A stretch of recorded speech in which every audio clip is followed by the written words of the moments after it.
वो वही वाली वाइब्रेशंस वहां देता रहता है फॉर अराउंड 48 आवर्स।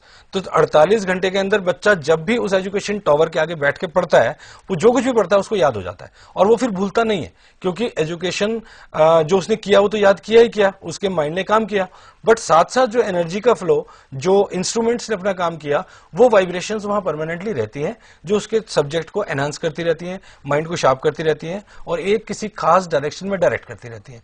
इस तरह से पैरावास्तु वर्क करता है। एग्जैक्टली और अगर हम कहें कि ये सभी जो क्रियाएं हैं ये एक तरीके से एनर्जी के फ्लो के ऊपर पूरी तरह से डिपेंडेंट हैं, तो शायद गलत नहीं हो गया। और इस समय हमारे साथ पुणे से एक कॉलर हैं, हमें कॉल कर रहे हैं यांगचन पुणे से। बहुत बहुत स्वागत है आपका जी जागरण में, सवाल कीजिएगा। हाँ जी, मेरा लड़का घर पे जब पढ़ता है तो उसे सब कुछ मतलब याद होता है, लेकिन जब एग्जाम पे जाता है तो मुझे उसको याद नहीं होता है, एग्जाम बराबर नहीं लिख पाता है वो।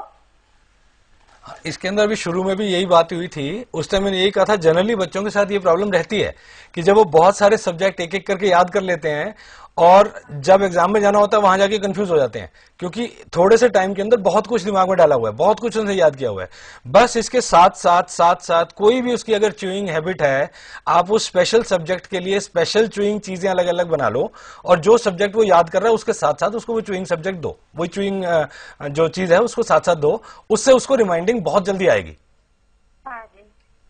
जी, और जिस दिन उस सब्जेक्ट का एग्जाम हो उस दिन उसको देना बिल्कुल नहीं भूलना है। हाँ, तभी उसको मतलब आपने याद रखना है, वो तो याद रख ही लेगा।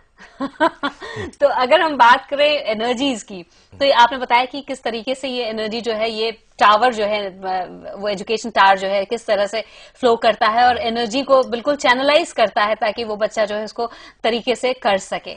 ऐसी सिचुएशन में कई बार ऐसा भी होता है कि कुछ बच्चे ऐसे होते हैं जो कि क्लास में बहुत, हम कहें कि अगर कहा जाए कि बहुत ब्राइट हैं, ब्रिलियंट हैं, ऐसा नहीं है, मीडियोकर्स की अगर हम बात करें, क्लास में मीडियोकर्स जो होते हैं उनकी लर्निंग पावर भी स्लो होती है और उनके जो लिखने की स्पीड भी होती है वो भी स्लो होती है। ऐसे में क्या मदद कर सकती है रेकी उन बच्चों की? देखिए, इसके अंदर रेकी तो पूरी ट्रीटमेंट का एक सेशन है जिसके अंदर अगर वो अपनी हीलिंग कराते हैं, 3 मंथ का, 1 मंथ का, 2 महीने के अलग अलग प्रोसेस होते हैं, तो उसमें से जितने भी टाइम के लिए वो हीलिंग कराते हैं उसके अंदर ये रिजल्ट्स एक्टिवेट हो जाते हैं। बट इसके साथ साथ अगर वो अपने नॉर्थ ईस्ट वाले पार्ट पे पानी का छिड़काव करते रहेंगे तो इस केस में उनको बहुत अच्छा महसूस होगा और बहुत बढ़िया महसूस होगा और ये रिमाइंडिंग पावर्स एनहांस कर जाएंगी। जी, हमारे साथ कॉलर हैं लाइन पर, सहारनपुर से हमें कॉल कर रही हैं डॉक्टर वीना। बहुत बहुत स्वागत है आपका जी जागरण में, सवाल कीजिएगा। हाँ मैडम, एक चीज पूछनी थी। हाँ जी।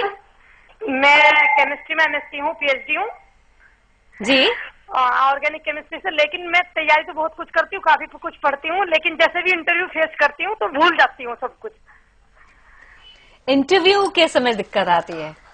पढ़ तो चुकी हूँ क्योंकि मैं पीएचडी हूँ, लेकिन जैसे मैं इंटरव्यू फेस करती हूँ तो भूलती हूँ, हाथ कांपने लगते हैं, ठंडे हो जाते हैं। जी, तो ये इंटरव्यू मतलब पढ़ाई तो इतनी सारी कर ली, लेकिन जब इंटरव्यू फेस करते, मेरे ख्याल से बहुत सारे ऐसे लोग हैं जो बिल्कुल सेम चीज है। सेम बात है कि जिस टाइम जो कुछ हमने याद कर रखा है, अगर वो टाइम पे याद नहीं आया तो वो सब कुछ लगता बेकार हो गया। तो उसी के लिए ही मैं वो बार बार प्रोसेस दे रहा हूं कि जब आप किसी चीज की भी तैयारी कर रहे हैं तो कोई ना कोई च्यूइंग हैबिट साथ रखिए, और जैसे ही आप इंटरव्यू के लिए जा रही हैं या किसी एग्जाम में बच्चा जा रहे हैं या आप जा रहे हैं, उस टाइम उस सेम चीज को अगर आप दोबारा च्यू कर लेते हैं, वो सब कुछ एकदम याद आ जाएगा and you will feel very confident.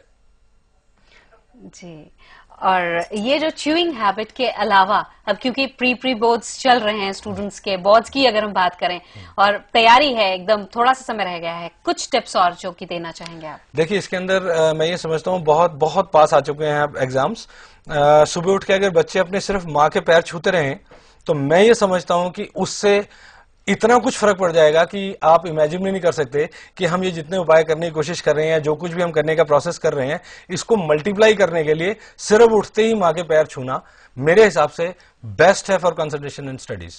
जी, एक आइडियल, एक छोटा सा टिप, लेकिन काम बहुत बड़ा है इस टिप का कि माँ के चरण स्पर्श कर लिया तो जी हाँ, सब कुछ बहुत इजीली सोल्यूशन हमें हर चीज का मिलता चला जाएगा।